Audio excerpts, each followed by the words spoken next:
என்னவா இருந்துச்சு உங்களுக்கு ட்ரீட்மெண்ட்? இன்னைக்கு முழங்கால் வலி. அதுவே நடக்கும். முழங்கால் வலி, முழங்கை வலி. ரெண்டுமே ரொம்ப அக்காவுக்கு தான் முடியல. அக்காவை கூட்டிட்டு வந்தேன். அவங்க வந்து தவறு மிஸ்டேக்ல 70 வயசு. அப்பா அவங்க கூப்பிட்டு வந்து காமிச்சிட்டு இருந்தாங்க. அக்காவுக்கு வேண்டிய ட்ரீட்மெண்ட். அப்புறம் அவங்களுக்கு பார்த்தோன்னா சரி நானும் பார்த்துட்டு ஏழை அதுதான் இந்த நம்ம பண்ற பெரிய தப்பு என்னன்னா, நம்மள நாம பார்த்துக்கிறதே இல்லை. நம்ம வந்து யாருக்காகவோ வரும்போது இவங்க பண்ற ட்ரீட்மெண்ட்டை பார்த்துட்டு, ஆஹா இப்படி எல்லாம் கூட இருக்குதான்னு இப்பதான் தெரியும் உங்களுக்கு.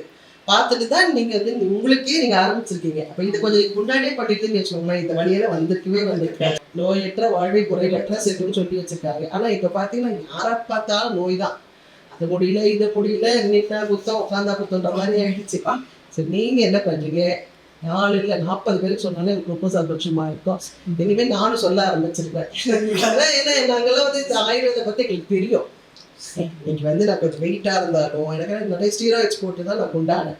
பட் அதையும் மீறி நான் வந்து இப்போ ஓடுறேன், இத்தனை கோயிலுக்கு ஓடி போய் நான் எல்லாமே பண்றேன்னா அதுக்கு முதல் காரணம் ஆயுர்வேதம் தான்.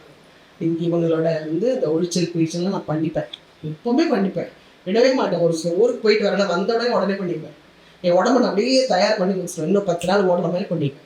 இந்த மாதிரி இன்னும் நீங்கள் நிறைய பேர் நல்ல விஷயங்கள் பண்ணணும்.